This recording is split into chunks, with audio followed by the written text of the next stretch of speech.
Madhav entertainment के नव नव ऑडियो वीडियो सबसे पहले देखबाक लेल हमर चैनल के लाल बटन दबा के सब्सक्राइब करी आ घंटी के निशान के जरूर दबाओ।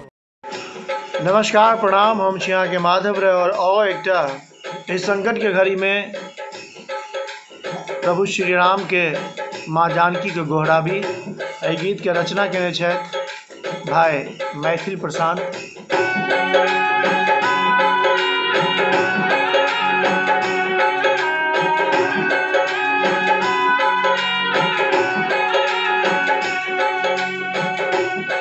देलिए विपैत केहन सियापति राम यो,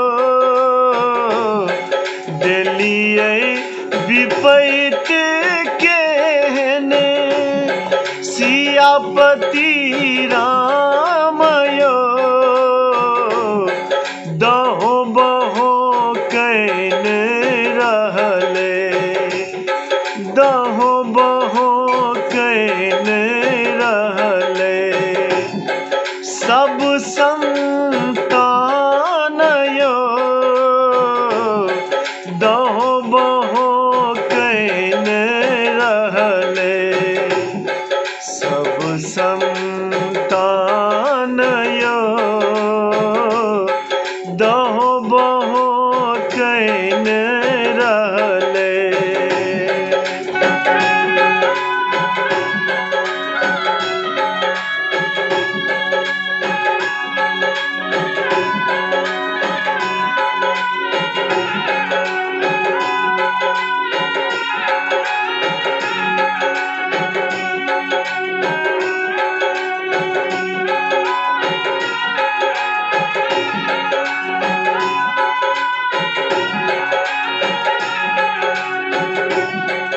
अहिल्या उद्धारक आहाँ पाहुन भगवान यो,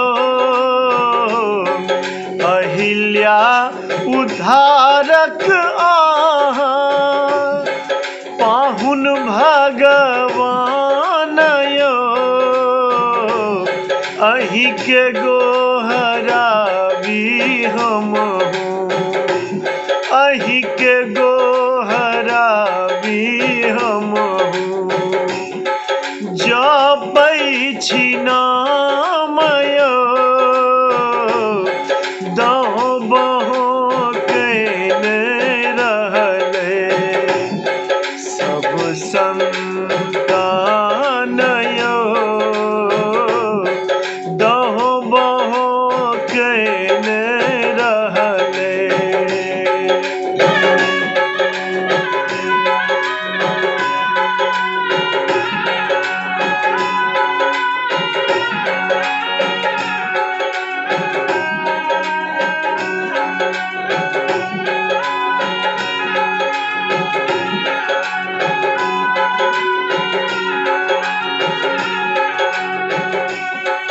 हंसैत खेलैत दुनिया लागे मसान यो, हंसैत खेलैत दुनिया लागे मसान यो, जग केर पालनहारी, जग केर पालनहारी, मुनियों ने कान यो, दहो बहो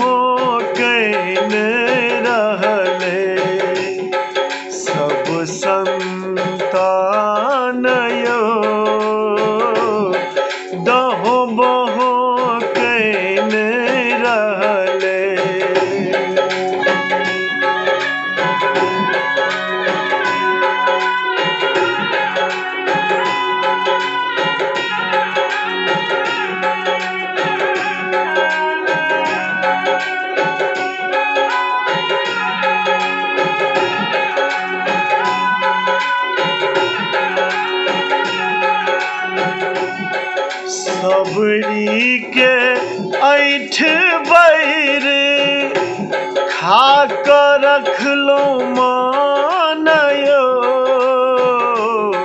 सबरी के ऐठ बैर खा कर रखलो मानयो कहा भी पुरुषोत्तम रघुबर कहा भी पुरुषोत्तम रघुबर माने जहानयो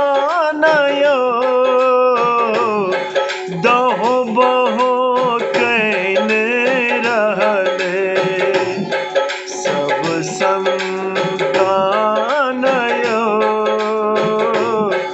दहो बहो कैने रहले।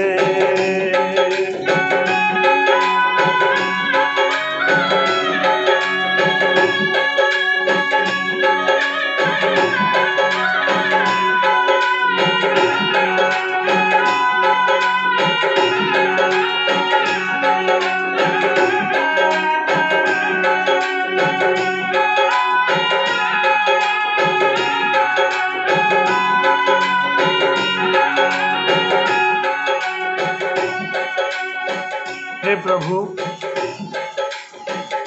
एहि संकट से आबही उबारि सकै छी। माधव के विनती सुनियो दियो ने ध्यान यो माधव के विनती सुनियो दियो ने ध्यान यो संकट हमरो हरियो संकट हमरो हरियो कृपा निधान यो दहो बहो कैने रहले सब संतान यो दहो बहो कैने रहले दिलिए विपैत केहने सियापति राम यो दहो बहो कैने रहले सब संतान यो दहो बहो कैने रहले। जय सिया राम।